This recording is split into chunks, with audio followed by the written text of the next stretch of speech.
Hey everybody, Alex Kazora, SteelersDepot.com, back with some Pittsburgh Steelers breakdown and analysis of their preseason opener, a thrilling victory 32-25 over the Seattle Seahawks at Acrisure Stadium. Are you used to that name yet?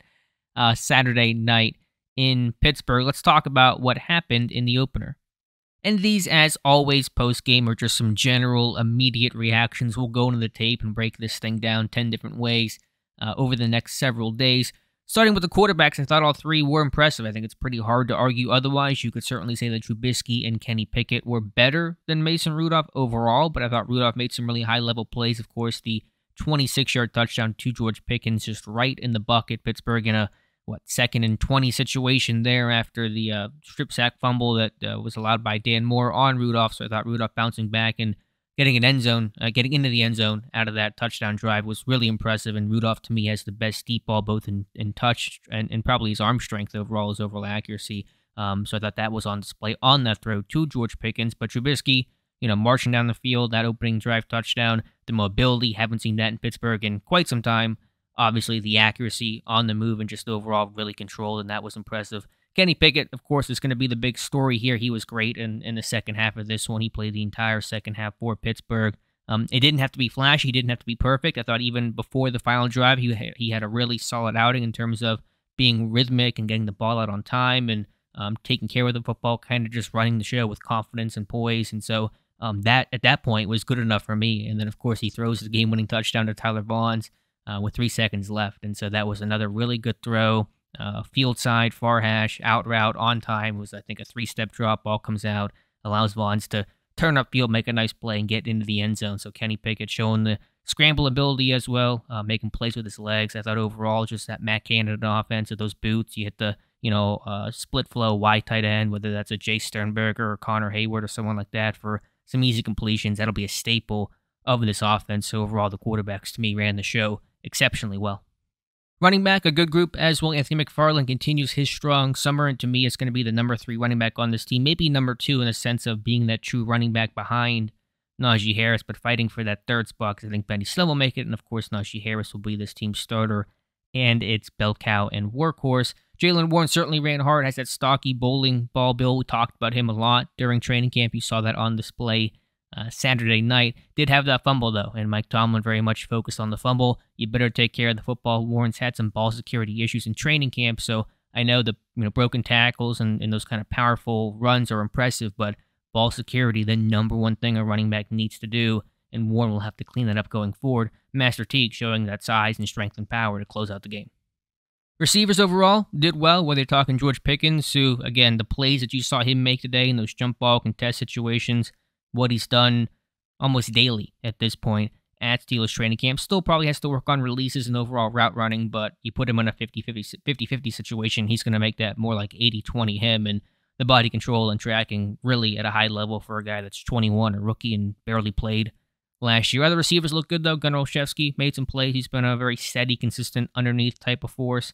Steven Sims making plays in the open field, whether that's punt return or in that one long jet run that he had. Tyler Vaughns, I mentioned earlier, the game-winning touchdown, that was a nice play for him. So overall, the receivers did well. Calvin Austin, unfortunately, did not play in this one with a foot injury. Hopefully that's minor. Don't know the extent of that. Mike Tomlin said that happened during Friday's practice, so fingers crossed that's minor.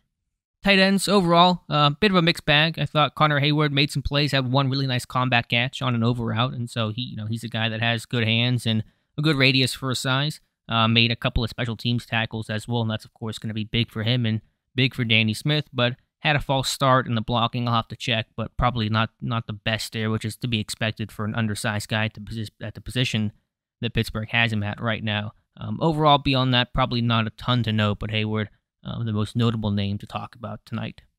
Offensive line's always tough to gauge. I thought Dan Moore, James Daniels didn't have great, starts in terms of my first glance at this thing. I thought Moore struggled with Mafe and some of the toolsy edge rushers that Seattle has, and Daniels, there was a miscommunication on one play between him and Chuck Will-McCoy. It felt like Daniels was in the wrong there. I'm not entirely sure. I've mentioned Daniels not having the best camp, and I thought he'd be better this summer, and so not super encouraged by that going forward. Kendrick Green seemed okay. Mason Cole seemed to do well. Overall, I thought Joe Hague was really solid at tackle as well, which is expected for a veteran guy like him, but Hague should be this number 3 swing tackle along the Steelers offensive line. Gotta admit, the front seven disappointed me here. I talked about, all week that I thought Pittsburgh would keep the score down in terms of their defense, and the front seven would dominate. The defensive line would overwhelm Seattle's offensive line. The linebackers would play well. None of that really happened. Overall, Pittsburgh allowed well over 150 yards on the ground, over 6 yards per carry, and a rushing touchdown. So that was disappointing. Khalil Davis struggled at the point of attack. That was one thing I noted. He really got washed several times. Neither Davis brothers seemed to make a lot of plays. Khalil did have that big hit at the last play of the game there, which is nice, but it's an afterthought in terms of what actually matters in terms of the evaluation of the position.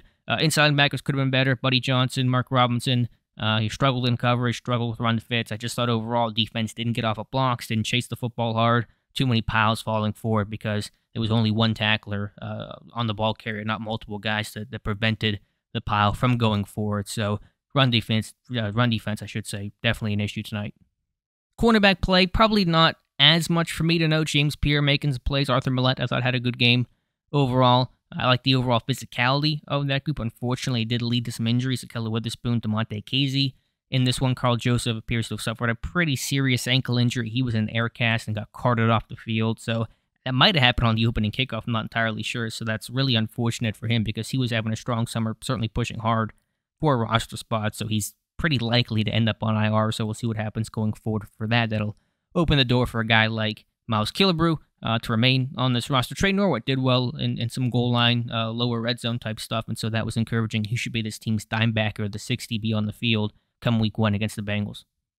So those are my quick thoughts on the preseason opener. Overall, pretty happy with how things went. I think it was generally kind of in line with what I thought based off of training camp. Again, the defense, the front seven, not nearly as sturdy in playmaking as I thought they would be. Should mention Mark Robinson did have at least the nice sack fumble that got Pittsburgh the ball back to set up that Kenny Pickett game-winning drive. So that was one nice play, but he did come free off the edge, so it wasn't like he had to work especially hard to make that play, but still a good play nonetheless. So those are my thoughts there. Let me know your thoughts in the comments below. We'll certainly have more tape breakdown and review and in-depth analysis of this game going forward.